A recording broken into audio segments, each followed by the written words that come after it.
Hola, buenos días a todos. Hoy vamos a abordar un tema fundamental en la práctica clínica diaria, el cual es el nódulo tiroideo.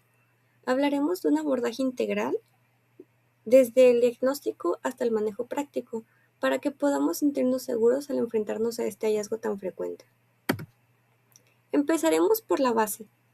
¿Qué es un nódulo tiroideo? Esta es una lesión dentro de la glándula tiroides. Esto es importante porque debemos de diferenciarla del resto del tejido, ya sea por una ecografía o por una palpación. Pueden tener diversas características, como ser únicos o múltiples, y su composición puede ser sólida, quística, o sea que están llenos de líquido, o mixta.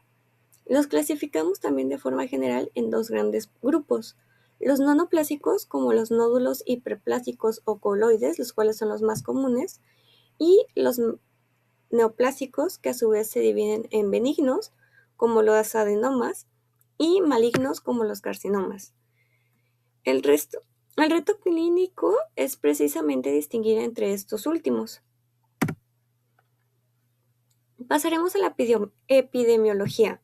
¿De qué magnitud estamos hablando? La respuesta es extremadamente común. La prevalencia varía en cómo la busquemos. Los estudios clásicos, como los de American Thyroid, no desconozco bien cómo se pronuncia, Association, del 2016, nos dicen que si usamos la palpación, encontraremos nódulos en un 4 a 7% de la población adulta. Sin embargo, con la ecografía, esta cifra se puede disparar hasta un 76%. De hecho, un estudio más reciente del WHO del 2026 sugiere que con las técnicas actuales la detección es aún mayor. Es importantísimo que recordemos este dato. La mayoría de gente tiene nódulos tiroideos, pero no lo sabe. También destaca la relación entre mujer-hombre de 4 a 1, lo que nos habla de un posible componente hormonal o autoinmune en su desarrollo. Ahora bien, si todos son tan frecuentes, ¿a quién debemos de sospechar que este nódulo pueda ser maligno? Aquí tenemos los factores de riesgo. Del lado izquierdo del lado izquierdo tenemos los factores de riesgo, los cuales son la radiación ionizante, sobre todo en las infancias, el cual es el factor más conocido. La edad también es importante, ya que los extremos de la vida, como lo son menores de 14 años o mayores de 70, son más vulnerables a presentar un nódulo. El sexo masculino también es un factor de riesgo independiente, ya que un nódulo en un hombre tiene mayor probabilidad de ser cáncer que en el de una mujer, aunque una mujer tenga más probabilidad de presentar un nódulo que un hombre. Los antecedentes familiares del cáncer de tiroides o síndromes como el MEN, el déficit de yodo, la obesidad y el tabaquismo terminan de llenar la lista. Del lado derecho tenemos los factores de protección. Aunque algunos están en discusión, como el uso de estatinas o anticonceptivos orales, algunos estudios los asocian con un menor riesgo. Como pueden ver, la historia clínica es nuestra primera gran herramienta para identificar el riesgo para que sea maligno. Esta diapositiva es un mapa, bueno, pues es un mapa, es más como dos listas que nos ayudan a entender que el nódulo no es sinónimo de cáncer. Del lado derecho tenemos las causas benignas, las cuales representan más del 90 al 95% de los casos. El rey indiscutible es el nódulo coloide o hiperplásico. También podemos encontrar quistes simples o nódulos asociados a la tiroiditis, como la de Hashimoto. En la rama izquierda, las causas malignas, que son del 5 al 7%, del 5 al 10, perdón, varía mucho dependiendo de la literatura, del 5 al 10%. El más frecuente es el carcinoma papilar, que está en alrededor del 80% de los cánceres de tiroides, seguido del folicular, el medular y, aunque es más raro, el anaplásico. Este es muy agresivo. Es fundamental tener este esquema en mente para no alarmar innecesariamente al paciente. Al nosotros informarles que tiene un nódulo, mucha gente ni siquiera sabe de qué estamos hablando o puede llegar a pensar en cánceres, que se va a morir, en lo peor. Es importante recordarle al paciente que en el mayor porcentaje de los casos que presentan un nódulo tiroideo son causas benignas y no representan un gran riesgo como el cáncer. Ahora vamos a la práctica. ¿Qué es lo que preguntamos en consulta? Esto lo dividimos, pueden ser en 3 o 4 bloques, en 4 o 5 bloques, dependiendo de cómo lo quiera ver cada médico. El primero son los síntomas de compresión, si tiene disfagia, si tiene disfonia, disnea o dolor cervical. La disfonia es un dato muy importante, pues nos sugiere que está afectando, que tiene una afectación del nervio recurrente. En el segundo punto tenemos el crecimiento rápido. El nódulo ha crecido de repente y desmedidamente. Esto puede ser un signo de malignidad, pero también puede ser un signo de que presenta hemorragia dentro de un nódulo benigno. En tercer lugar, tenemos los síntomas funcionales, que es si tiene síntomas de hipertiroidismo o de hipotiroidismo. Esto nos ayuda a orientarnos sobre la función de la glándula tiroidea. Y en cuarto lugar, aquí es donde se puede dividir en 4 o 5, como lo quieran ver. Antecedentes globales, como la exposición. Bueno, puedes verlo como antecedentes globales, tanto personales o familiares, o puedes separarlo en antecedentes personales y antecedentes familiares. No debemos de olvidar preguntar si de casualidad o en su pasado tuvo exposición a radiación, especialmente en la infancia, y los antecedentes familiares de cáncer de tiroides o MEN, como lo indica la ya ATA en el 2026. Estos son pilares de la evaluación inicial. La exploración física nos da pistas adicionales. A la izquierda podemos ver hallazgos que deben encender. A la izquierda podemos ver los hallazgos que deben de encender todas las alarmas por ser sugestivos de malignidad. Una consistencia pétrea, que el nódulo esté fijo en planos profundos, que sea mayor de 4 centímetros. Esto tiene un riesgo asociado de casi el 20%, lo de que sea mayor a 4 centímetros. La presencia de adenopatías en el cuello o una parálisis de una cuerda vocal que cause disfonía. Y en la parte inferior debemos de recordar una maniobra sencilla pero útil, la maniobra de Pemberton. Esta consiste en pedir al paciente que eleve ambos brazos. Si al hacerlo aparece congestión facial, mareo o disnea, esto nos sugiere que hay un componente de bocio que es retroesternal y está comprimiendo el estrecho torácico. Pasamos a las pruebas. La primera y la más importante prueba de laboratorio es la TSH, que es el faro que nos guía en todo el proceso diagnóstico. Si la TSH es baja, significa que puede haber un exceso de hormona. En este caso, el siguiente paso es la gammagrafía para ver si el nódulo es caliente o autónomo. Si la TSH se encuentra normal o alta, el nódulo no es funcionante. Y procedemos directamente a la siguiente fase, la caracterización de la ecografía. Y si está indicada, la punción por PAF. Este algoritmo, basado en las guías de ATA del 2016, sigue siendo totalmente vigente. Listo. Ahora llegamos a la prueba de imagen por excelencia, la cual es la ecografía. Esta no solo nos dice el tamaño, sino que también nos indica la característica del nódulo. Aquí vemos las 5 características ecográficas que son sospechosas de malignidad. Bueno, no las vemos, pero hay una lista.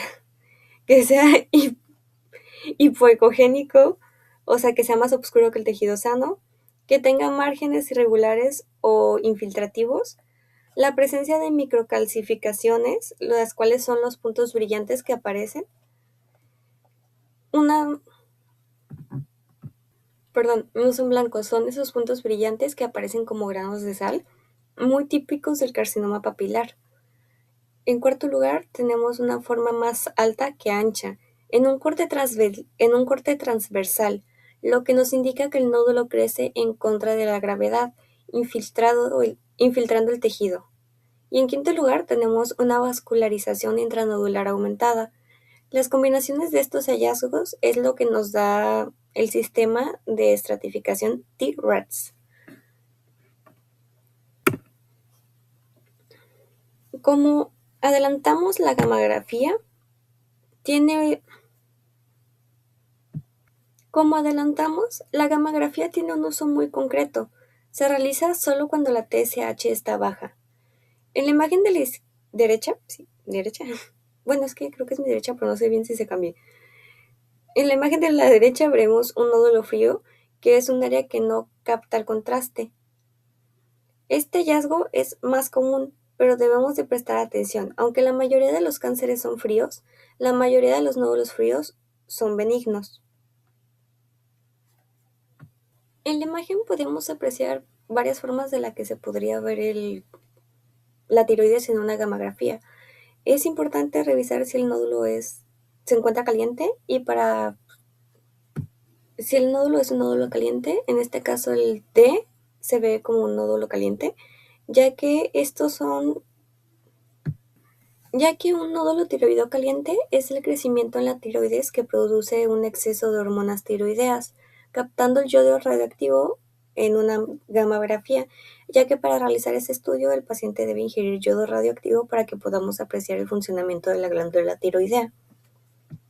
En el caso de que un paciente presente un nódulo caliente, nos indica que este es un nódulo benigno. Entonces así podemos evitar una punción innecesaria del paciente y centrarnos en el tratamiento del posible hipertiroidismo. Pero pues es obvio que también le tenemos que hacer pruebas de la tiroides para ver si es un hipertiroidismo, o sea, para confirmar, ya que siempre debemos de confirmar el diagnóstico. ¿Cuándo esté dentro de las posibilidades del paciente y de nosotros?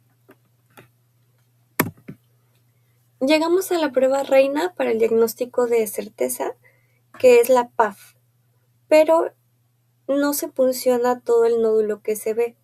Las indicaciones según la guía son: todo nódulo palpable que tenga características ecográficas sospechosas, sin importar el tamaño, debe de ser puncionado. En pacientes de alto riesgo, como con antecedentes de MEN, familiares con cáncer o irradiación cervical, aunque el nódulo sea pequeño. En nódulos no palpables mayores de 1 centímetro que sean sólidos e hipoecogénicos. Si hay adenopatías sospechosas junto al nódulo, y un punto clave, embosios multinodulares. La decisión de biopsia se basa en características ecográficas de cada nódulo, no solo en el que sea el nódulo dominante por el tamaño.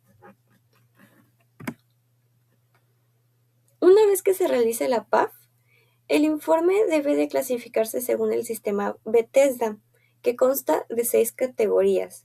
Esta diapositiva es una de las más importantes de la clase porque asocia el diagnóstico citológico con el riesgo de malignidad y la conducta a seguir o el tratamiento a seguir. En el caso de Bethesda 1 no hay un diagnóstico y hay que repetir la punción. En el caso de Bethesda 2 es un nódulo benigno. El riesgo es menor que el 3% y podemos tranquilizar al paciente y hacer un seguimiento.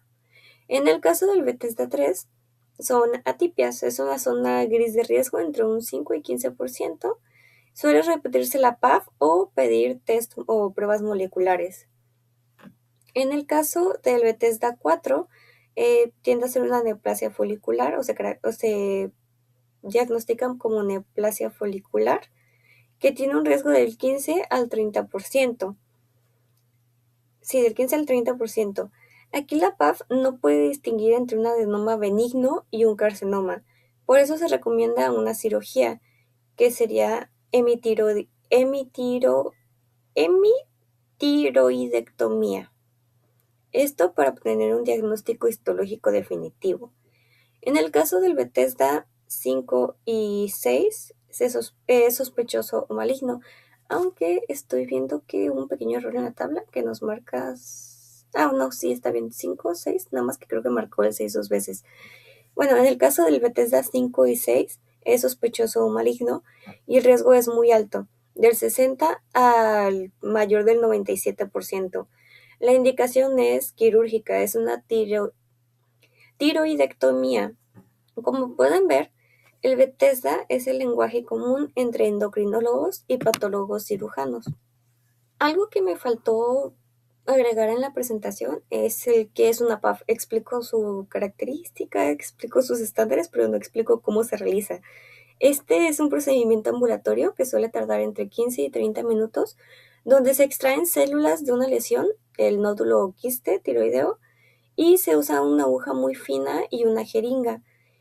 Este es guiado frecuentemente por una ecografía para tener una mayor precisión.